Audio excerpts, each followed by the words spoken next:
Good morning, wrestling fans. Welcome to PWR Today, Monday morning, April 26, 2021. The man they call Meathead bringing in, wow, just an amazing job by her. It's the lovely Linda Kay from OVW last weekend. Holy smokes, Linda. Oh my gosh, thank you so much. It was so much fun at the Saturday night special called Retribution. Yeah, and it wasn't the bad retribution, it was the good retribution. Yes. Still down here in the Ville, having a tremendous time, learning from the best, Uncle Al Snow, and just having a great turnout for the pay-per-view. Hot crowd, Yeah, I was tremendous going to say, you guys, matches. are you running full capacity? Is it a percentage? What's the building It looking like? it's still a percentage, but safety guidelines still in place. But the biggest crowd that I'm aware of, obviously since closure from called That thing that that we thing that don't begins talk with a about. C. Yeah, Yeah, that yeah. thing. So all in all, though, I mean, again, the hot crowd, oh, just great faces, and then I got to do the backstage interviews, and it was Mhm. great because it was throughout the entire show. And Linda Kay got to step in the ring at one point as well. Yeah, so let's ask. And before we get into it and talk sponsors, let me ask you right away because it's on the top of my mind here. Which would you prefer? Because now you've been able to dip your toes into a few of them. You've been Ooh. ring announcer, you've been backstage interviewer, and you got into the ring with a little bit of action. Where do you want to go? Oh wow. I'm loving a mix of everything. I love the versatility and the flexibility. But right now I'm really digging the backstage interviews. But Backstage interview looks the most fun, honestly, and you look the most comfortable doing it. Not that you didn't with the other stuff, but the backstage interview segment looks good. you know what, that's a great word. Comfortable. I enjoy doing everything that I've been, thankfully given the opportunity to regards, with wrestling. But I will Yeah. say the interviews have felt the most at ease, I guess, for me. But that being said, I'm still Dave Hero's GLCW's number one ring announcer, Hmm. and it's like I'll be getting to do a little bit of that for the OVW live show tomorrow night as well. Wow. Yeah. Keep going. I mean, to be honest, and again, keep being in there. When they ask you to be at the building, be there because you never know what kind of opportunity might come up next. So amazing work. Amazing work. If you guys haven't checked it out yet, where can we see it? Well, the actual pay per view is available to watch for free. The replay is available at ovwrestling.com. It's the OVW website and at OVW's YouTube page. But if you go to ovwrestling.com, right on the home page, you can click right there. The feed starts about an hour, 10 minutes in, but you can see the show in its entirety. Awesome. Amazing. Hey, and let's do one more Linda K plug here. Collarandelbowbrand.com. Get the latest and greatest in street fashion. Head on over to collarandelbowbrand.com. Use the promo code Linda K. That's Kay for K. Linda K. Save yourself 10% with collarandelbowbrand.com. Collar and Elbow being represented in full force at OVW. Absolutely. I'm actually wearing one right now. It says "Trust Us." I Collar and had to look elbow. down to see what I had on this morning. I have green and gold on this morning. I should be wearing Brewers blue and gold because they took 2 out of 3 in Chicago. But Oh yeah. I got to tell you a quick story, real quick. I know I Mm. just told you pre-air. Let's make this 20 minutes, but I got to say this. So driving and I'm listening to the top of the ninth, and it's 1-0 Brewers. They get 2 on, nobody out. Squares around a bunt, and while I'm doing 70 miles an hour, I hear, did he hit him in the head with a 95-mile-an-hour fastball? Oh, I wanted to pull over right there and find out where that game was playing. If it was playing at Miller Park, I was only a couple minutes away. I was going to drive to the stadium and figure out what was going on. I was ready to fight. Oh my goodness. Pretty funny stuff. So I'm not paying attention to what's going on behind me, but still looking at my left, my front, and my right. Then I look up again after they said he's okay, and I look up and there's a squad behind me. Woo, woo, woo, Oh. woo. I'm like, am I speeding when I'm getting angry at the radio? And then I pull over to the right and gone. So I Oh. thought I was getting pulled over for getting upset about, the Cubs throwing at us. That would have been the explanation.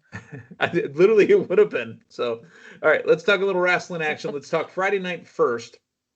Um, Friday night was a great night. Not only was SmackDown on the air, we went off the air with SmackDown and went on the air with the SNE network.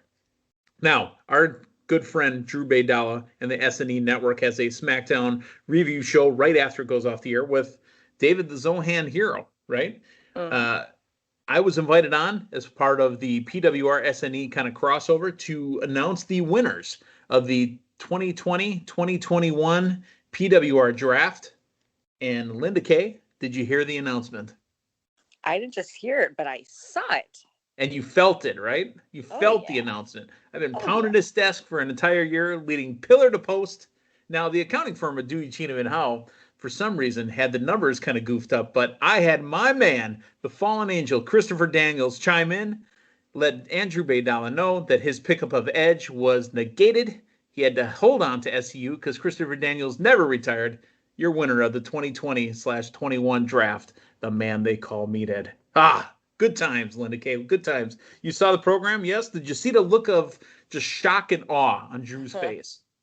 Yes, I did. And having the actual fallen angel Christopher Daniels in the flesh, well, on video, but in the flesh, Yes. declaring the truth, which is that he did not retire. Truth shall free.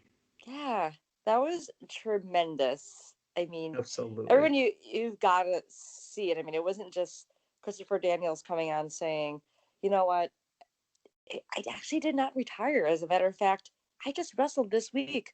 It Right. was, it went on for several minutes of him Right. just really proving that he is not done wrestling and that the PWR draft had to switch things up, if you will, in the end with the numbers, and just because of that move that involved him, how much that changed the entire landscape of the draft and Changed the ultimately the landscape of the results. entire season.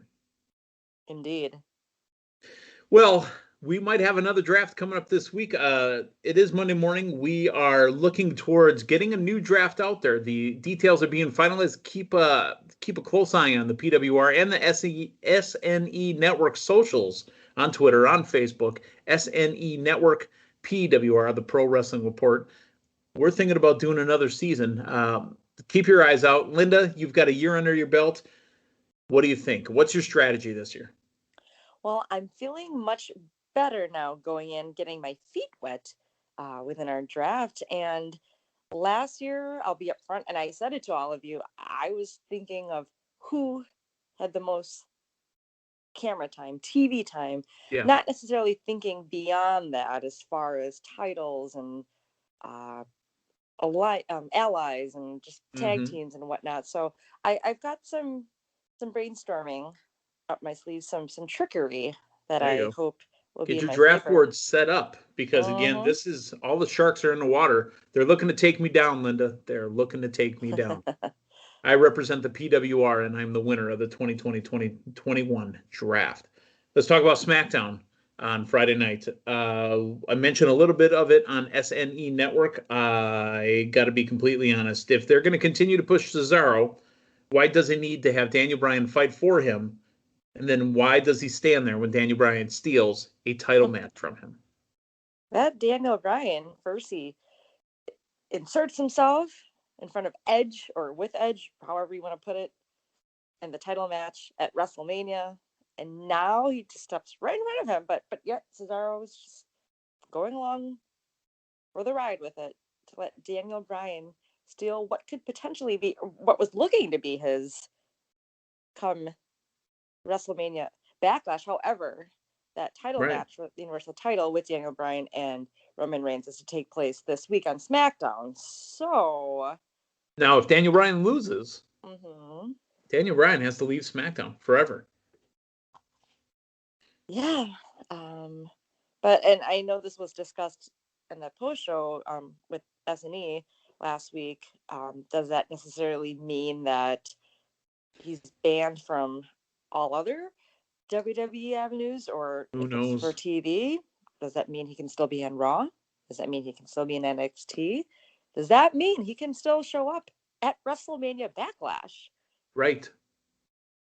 Because Roman Reigns even said, I never want to see you or will see you on SmackDown. Right. And Backlash is a pay-per-view that is not SmackDown. We're going to jump around a little bit here. I want to talk about the return vignette from Aleister Black, Chapter 1, The Dragon. What an amazing amount of production value in this, and I'm excited to see him back. Yeah, I'm glad too. Team Longtime had Aleister Black, and he was someone I was hoping in last year's draft that would make it far for me, acquire a lot of points, but for one reason or another, it just didn't bid too well, or bid too well. Is that the right word I'm trying to say? Bide. Thank you. Too well last year. Excuse me. But I'm happy to see him make this return, him getting the spotlight in this way, and it sticking to what is true. Well, what I would see is close to his true character, at least compared to the route they were going before he was pulled off TV for a while. So this is good. It's sending a nice, strong message to everybody. It's creating that character again, building him up again to possibly people who may not even seen him prior to him being off TV last year. Right. If you've been a fan for the last 6 months and just joined the show, you didn't know who Aleister Black was. Especially those joining now on Fox, watching on Smackdown. Right, exactly. I like it. So, Cesaro, I want to talk about it again. After the Daniel Bryan kind of jumped in, after, Daniel Bryan basically speaks for him, I'm going to fight for Cesaro. Cesaro is still going after Jey Uso. Jey Uso, and I'm going to use David the Zohan Hero's words here. Jey Uso is continually getting beat down. The only positive thing that he's had happen to him in the last how many months is winning the Andre the Giant Memorial Battle Royal. But what does that mean to anybody? Get your name on that plate, on the trophy. Yeah, and a little placard on the front, and that's about it. What did you think of Seth Rollins whispering in the ear of Jey Uso?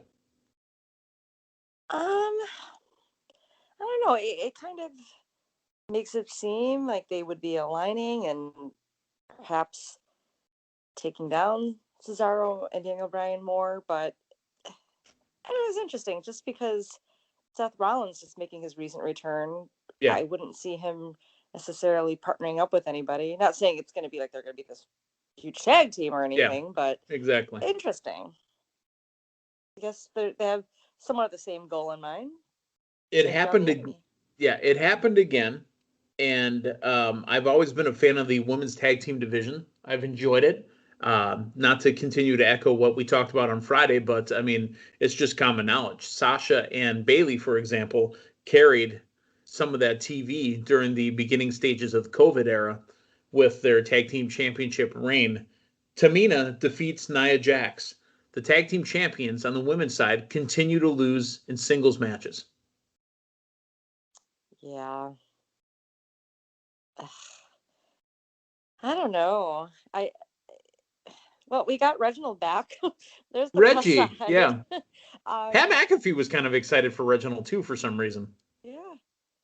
I think maybe just because he brings a little bit more life to this women's tag team storyline. And gosh, it is just confusing. I mean, it's seeming to just drive a wedge again between Nia and Shayna, but yeah, I mean, I don't know what's going to happen with them, but they continue to hold the belts. But in any other segment that they're not defending the SmackDown or the women's tag team championships, they're losing. It lead to them losing the tag titles, but I'm feeling. Yeah. More so of the Mysterios and Otis and Chad Gable again. The Mysterios have had 2 feuds, I think, over a year now. 2 feuds. Seth Rollins Murphy feud, and now with Otis and Chad Gable, and they continue to work with them week after week. Yeah. Well, I mean, Mysterios looked strong. Got their victories against Otis and Gable. Do you think it's something that just still help Dominic Mysterio grow by keeping him with maybe, talent? but I mean, it's been a while. I mean, Dominic and Ray are a formidable tag team now, and really that's the best way to technically protect him is to always have Ray there in a tag team sort of match instead of having a singles match. When he was a singles competitor, Dominic was wrestling with Seth Rollins and Murphy. And that was pretty much it. Two guys that could help call the match, control the match, give them a nice pace. And we understood why it took so long, because Dominic didn't have a ton of in-ring with other people. Now that they're a tag team, you can get multiple veterans in there that will help call the action and guide things around in there. But for the viewer, which is what we are, and even though we talk about it and analyze it and dissect it, we are still fans and we want to just be entertained. Consistently seeing Otis and Gable take on the Mysterios, I need something else. I need to hear more on the mic between at least one of the teams. Build something a bit more engaging. I mean, in-ring give me some Otis talk. Yeah. Right. If it takes more of the hip, was it the thrust or the hip, I don't know. I guess heel Otis doesn't do that. Dang, I thought that was a big part of the whole Alpha Academy. I guess. I mean, I don't know. I mean, really, I don't know. I struggle. Apollo Crews defeats Kevin Owens for the Intercontinental Championship. Big E, not a fan of Kevin Owens jumping the line, I guess. I really do see Big E and Kevin Owens, or excuse me, Big E and Apollo going to WrestleMania Backlash and getting that Intercontinental match again. And then at the end, King Aziz, or Commander Aziz, with the Nigerian nail, which is the Umaga thumb, but the Nigerian nail. I like that move. Yeah, it looks devastating. Looks believable. He's got the size and the attitude. I would like to see Big E get a chance at the Intercontinental title again, but I don't know if it could be a clean finish again. I mean, Commander, I think. Aziz. No, look at me. Like I am the captain now. Mm-hmm. That is SmackDown. Let's talk a little bit of news here real quick. Like I said, we're bouncing around a little bit here, but Mark Carrano's ex-girlfriend accused of the former WWE Senior Vice President of theft and abuse. This is the gentleman that was released due to the Mickie James garbage bag incident over the weekend. There is a story out there now that says that he may have been stealing title belts as well. Your thoughts on, because we didn't hear from you yet on this, your thoughts on the Mickie James having her gear shipped back in a garbage bag in a box? Yeah. That's a bit crazy, a bit too far. And having, is it Gail Kim and Maria Kanellis come out and pretty much confirm that that's something that's been going on. Yeah. And still going on, especially to the legend Mickie James, is just insane to hear. You know what? She handled it. I mean, she was hot when she said it, but I mean, she handled it cleanly enough. And then at the end, she goes, look, I'm going to say one more thing and just be done with it. I loved everybody there, and I'm happy for I mean, she handled it pretty well, I think. Yeah. She got it out there, said her piece, but didn't take it beyond how it could have gone further with her. I mean, she could have just kept going on and on. It could have revealed more things, I guess, that would have bothered her, or perhaps, others chiming in saying things have happened like that. I mean, I guess having a garbage bag with your items returned to you isn't the worst of other revelations that we've had, over this past year. I mean, there's been a former Playboy model that had things left in her bag as well. Yes. I think I put that as well as I could. Yes. It's interesting to hear, and it's crazy hearing it being Mark Carrano, just because I watched Total Divas. We got to see him on there, and he seemingly seemed, I mean, again, just going off what I'm seeing on TV here, like a really great guy. Seemed like he really cared about the talents there.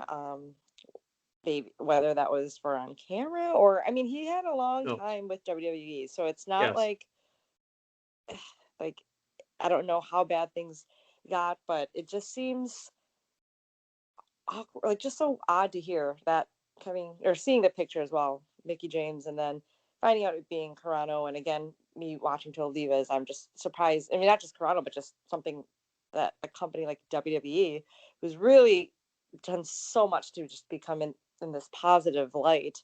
Yes. The last, couple years, or many years, I should say, just surprises me. But hey, that's why Swiftly, Stephanie, Triple H, Johnny Ace, even though it was the same message tweet that Triple H did, came out they and said tweet the back out, person right? involved has been removed from the company, and then to the original piece you brought in tonight about his ex, alleging he's been taking title belts and whatnot. I don't know. I thought I read too that she ended up deleting those tweets, but still, it just seems all around really, really, really odd. But I mean, obviously, there's some truth to that. Obviously, with them releasing him, I mean, they want the bad seeds out and the bad PR out.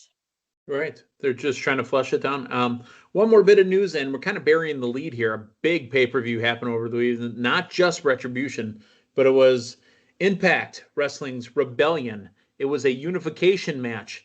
The Impact champion, Rich Swann, the AEW All Elite champion, Kenny Omega. They were going to wrestle for both belts. Somebody's walking away as a champion of both companies.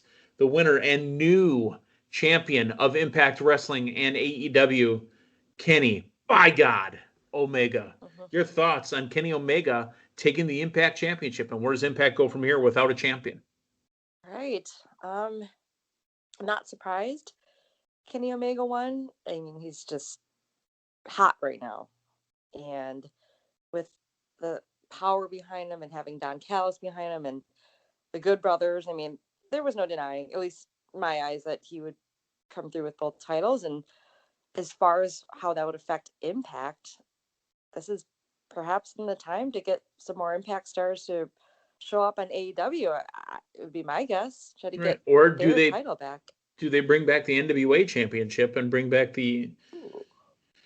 Yeah, I mean, I don't know. The global championship. I mean, what do they do? Do they let Kenny just take that belt and come in and defend it in AEW? Who knows? But Kenny's wearing a lot of belts right now, and that's kind of the story here. So we've got more to talk about all throughout the week. Again, keep an eye on the PWR and the SNE Network socials as we will get ready for the 2021-2022 PWR SNE, the Mega Draft.